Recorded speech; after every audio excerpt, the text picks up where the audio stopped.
And in 3, 2, 1, match starts. We see, as expected, both standards from both teams going straight to their reload zones, buying, looks like 100 ammo each. Ready to take map control. And there's the sentry of VT putting on extreme pressure on Texas A&M's standard, preventing them from taking the top lane. It's going to be the advantage that they need as now the standards meet on the buff point confrontation. VT not letting them get away. It's something we've seen them do really well is push. Texas A&M's already at 30 HP. Almost very close to death, but they're going to stay. At the same time, the hero from VT taking a shot onto the sentry of Texas A&M. VT, phenomenal job of pushing both lanes there, getting an advantage health-wise and, well, health of the sentry and the standard. So it looks like both teams are going to use a health pack, and that's going to push Virginia Tech to want to take the central buff point here and try to start getting those health packs because they're going to need it.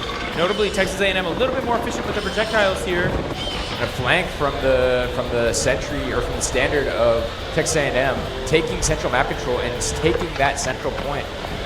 Almost getting another 2 health packs, but the standard of Virginia Tech is not going to let that happen. A little too late though. Texas A&M does get the health pack, and they're going to retreat as Virginia Tech takes center map control once again. Now, the rotations here are a little out of sync. Yeah, they are. In previous Texas A&M matches, this is what we were expecting. A small deficit at the beginning while they try to garner an experience lead, but Virginia Tech doing a really good job of juggling health here, able to keep an experience level, and I think on equal experience it becomes more difficult for Texas A&M to snowball as they have in the past.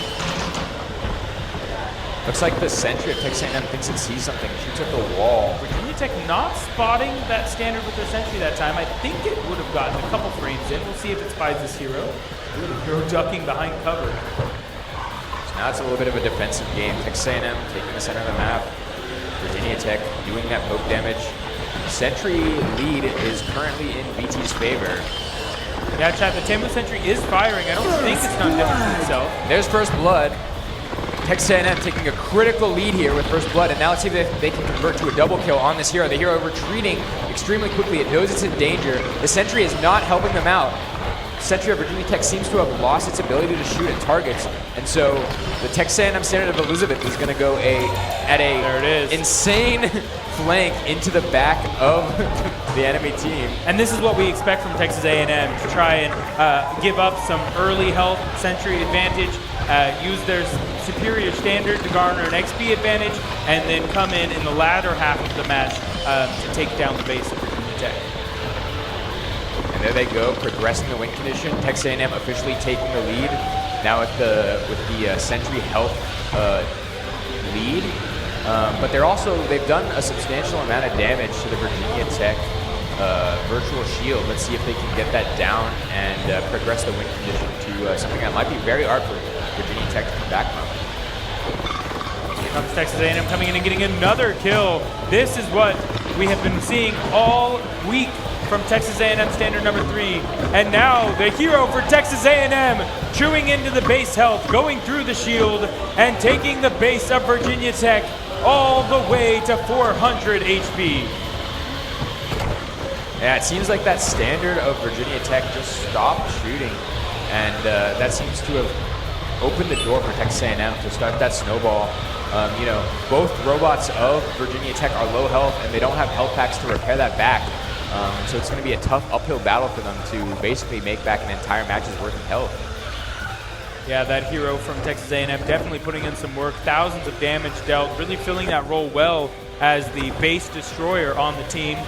Reminder, this is a best of 5, so as you pointed out, Isaac, a couple things going the wrong way for Virginia Tech here, but probably not insurmountable, right? This was a pretty close game for the first 2 minutes. Yeah, and actually looks like there's some body blocking going on from the blue team, which leads to a yellow card between 2 robots.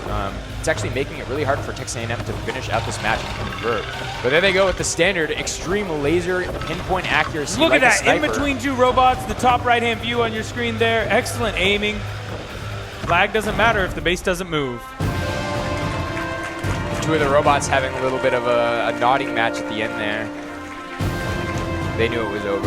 Yeah, an excellent match from Texas A&M. I bet that's what they were wishing their robots looked like this morning. But at this point, they're doing really well. They're in the top 4. No reason to wish and wander about the past. 4,100 damage dealt by Texas A&M. Virginia Tech held their own for the first 2.5 minutes. This is what I was expecting and predicting, right? That Texas A&M is they're a snowball team. That first 2 minutes, you've got to shut them down. If you're in your own base, I don't think anyone has done that enough for us to see how Texas A&M plays at, let's say, 4 minutes into the match with equal level. Yeah. Just like last round, we see both standards of both teams going immediately to get ammo. It looks like the hero of Virginia Tech is going to go actually play point and protect the standard of Virginia Tech because they know that red standard from Texas A&M is going to be deadly and coming in at level 1. Peeking all by itself. A little bit of hero cover. Look how stable that gimbal is, how stable that control is, and how good the aim is on that barrel switching robot. Doing a substantial amount of damage, overheating a slight bit, but not enough to do damage to the robot. Actually, the hero of Virginia Tech gets a crazy flank. Seems to have gone unnoticed by Texas A&M, and seems to do a little not bit of unnoticed by the Sentry. Yeah, I believe the Sentry of Tamu dealing about 50 damage to that hero, taking it to half health. There's a yellow card. I don't know what for, but it prevented it. First blood. Oh, first blood on a hero on Virginia Tech. Texas A&M taking that early lead. The first blood they needed to get level 2 and getting a double kill onto Virginia Tech. It's going to be a snowball. Texas A&M just chipping away at that Sentry now. Nobody can stop them. That's the best case scenario for Texas A&M. The worst case for Virginia Tech. Getting a kill on the hero as first blood gives you level 2 for your hero and your standard, and then being able to follow up with that double kill means that the standard for Texas A&M very close to level 3. Texas A&M Sentry sees something and thinks it's shooting at the wall. It's been shooting at this wall quite a bit, Isaac. Luckily this time shooting low enough at the wall that the projectiles are not doing too much damage to itself. That BT Sentry at 60 health, not quite dead, which is keeping hopes alive for Virginia Tech. Virginia Tech hero going in for a flank on the Texas A&M Sentry and doing some substantial damage, but the Sentry shoots back and kills the hero. Sentry kill in that Sentry lane that you pointed out. Texas A&M able to get to level 3 for their standard in the top lane at the same time, playing both sides of the map and winning on both sides. And the hero of Texas A&M does one single blink of damage with the 42 onto the base of Virginia Tech, which progresses the match forward into a new stage of win condition. So now Virginia Tech, in order to take the lead, would have to kill a robot and kill the virtual shield and hit the base at least once. Yeah. Very hard to come back from. With 2 minutes and 30 seconds left in the game and level 1 on both of the DT robots, it's going to be really tough for them to come back. Texas A&M probably not going to allow them to catch back up in XP as Keegan from Texas A&M starts to some spin to win issues back there, I think. Now turning spin to win off and just starting to launch projectiles. Getting attacked by the standard. The level 1 standard from Virginia Tech realizes the flank and actually does a substantial amount of damage to the Virginia Tech hero. Let's see if we can get out before it's going to die. Does seem to be getting away. Yeah, those extra levels give you so much XP, chat. Look at the amount of segments of health underneath each robot. And there's the standard of Texas A&M, that deadly standard now full of ammo and a substantial amount of health. It's going to go in and aggress on the enemy team. Try to finish out this match. Yeah, Chad, again, the VT Sentry is all the way dead for this match. It will not be revived. It's a barrel overheat from Virginia Tech.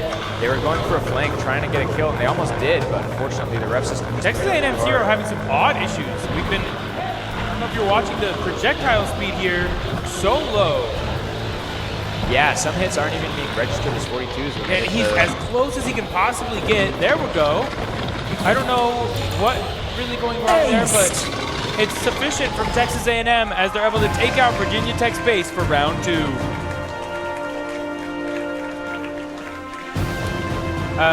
Chat, barrel heat is the number of projectiles per second, not overspeed. Overspeed damage comes from firing your projectiles too quickly, which is going to be too much power in the flywheel. Barrel heat is firing projectiles too close to one another. That can be a couple different reasons that happens. It can be a agitator speed issue. or user error a lot of the time, just not letting go of the mouse early enough, whether the Sentry should fight a hero versus standard. But no time for that now as we dive back in round 3, match point for Texas A&M. And just as expected, yet again, both standards going to immediately get ammo. We're going to see 200 bot from Texas A&M, 100 on the Virginia Tech side. We know the strategy, we know the plans. It's going to be a standard v standard fight in the middle of the map, but Virginia Tech's going to be a little bit smarter and back up. But Texas A&M doesn't care. They know their standard is powerful, and they're going to take the 1v2.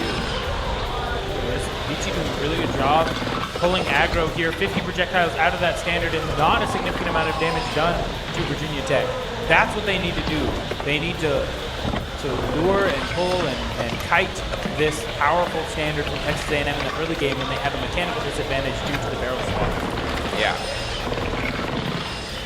Yeah, Virginia Tech clearly learning from what happened in the last 2 matches. Is now playing a little bit more conservative. Not really worrying too much about the central map control, which is going to give Texas A&M potentially some health. But no, they're going to go in for a double flank on the hero of Texas A&M, who's now trapped physically in between 2 robots and cannot escape. It's a bit of a bluff, though. The hero for Virginia Tech doesn't have ammo. We'll have to see if the standard can get out. You don't want to be locked in there. But that's the first Sentry... blood. Virginia Tech gets the first blood. First time in the series that's happened. That was across the map.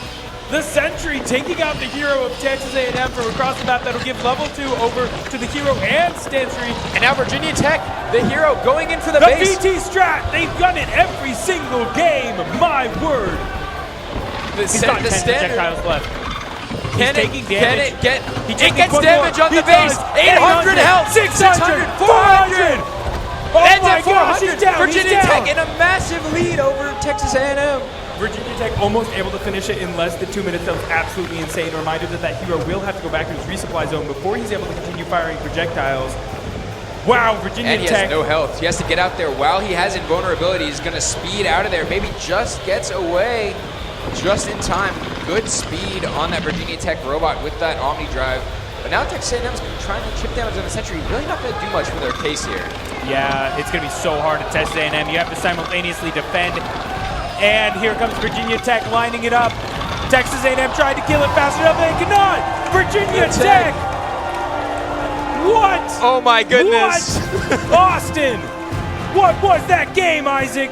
We need an instant replay.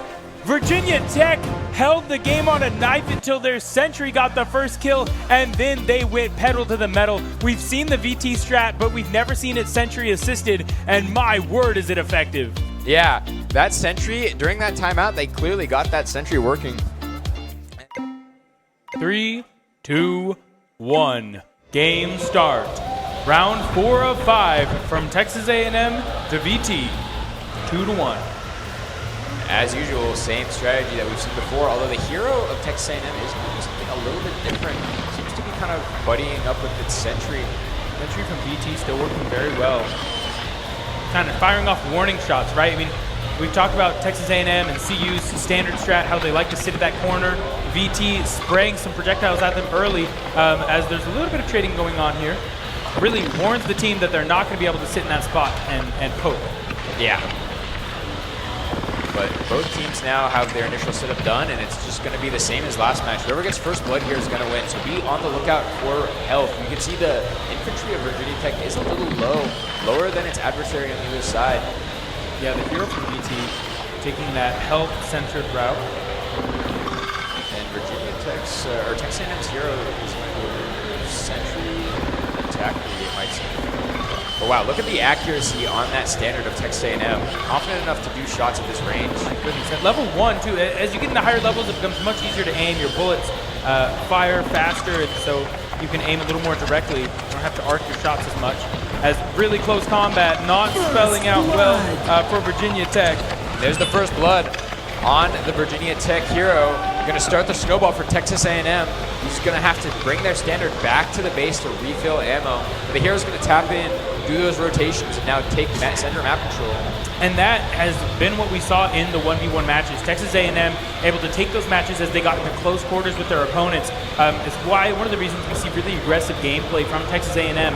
Once they get in close, their better barrel heat management with swapping barrels will let them just stand and shoot. And now we see a bit of an interesting strategy for Texas A&M. There we go. Virginia Tech Sentry starting to fire back at the standard, but that's going to allow the hero from Texas A&M, excuse me, to start chewing through the base shield, but you can't use VT strat against VT. It doesn't work. The Sentry is going to get a kill on the hero of Texas A&M, which is going to make the match mostly even. I've seen this before. Now both teams are at level 2. Texas A&M has a dead hero and had to use a health pack.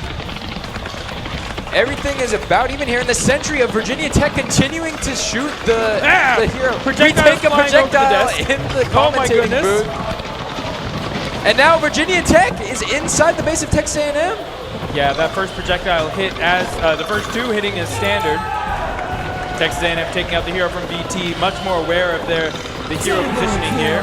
And Texas A&M gets a double kill. I think Virginia Tech overextended a little bit there without doing anything fast enough. And as a result, Texas A&M is now able to get the temporary lead.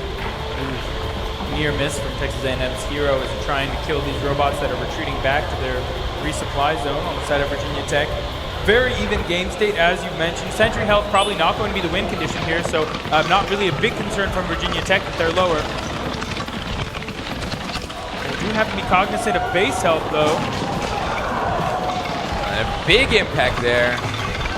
But the hero of Virginia Tech is gonna go down. Oh my goodness. Right before the virtual shield is over. Texas A&M still technically in the lead. Virginia Tech not able to get that. Yeah, but if the hero from Virginia Tech can do that one more time, he will chew through almost the entire base in one of those runs. Texas A&M doing a great reactive job of making sure that they kill that hero. VT just absolutely sending it, crashing straight into the base. I don't believe you get a yellow card for ramming the base. No. So that is a very viable strat. Texas A&M anticipating what's happening. They see, you know, this same pattern. So it's going to be hard for that hero from VT to get out of the resupply zone. Level 3 Sentry or standard. And the hero of Texas A&M is going to go straight to their base. But that's all the projectiles from the hero from Texas A&M. 1,180. That's what Virginia Tech needs to be. It's not enough. VT, you can't use VT strat on VT. Barrel heat, no. Virginia Tech could lose here. 38 seconds for the hero of Texas A&M to go back. The standard of Virginia Tech and the Sentry are going to have to defend. Left to go. There's only 130 health left on that Sentry of Virginia Tech. This is about a 400 HP game. You really need 22 seconds. This Here comes the hero. Virginia Tech, here comes the hero of Texas A&M. It's going to push in. The standard. There it goes. The standard has no projectiles from Virginia Tech. Texas A&M takes the lead. In 10, 9, 8, 7, 6. The hero for VT falls once again to the standard of Texas A&M, and Texas A&M will take third place in RMNA 2023. And this series is going to go to Texas A&M. Congratulations to Texas A&M for taking third place at RoboMaster North America 2023, and congratulations to Virginia Tech for taking a fourth place in such an exciting, close final match of this series. 4,300 damage to 3,500 damage. Excellent, excellent showing. That was absolutely insane.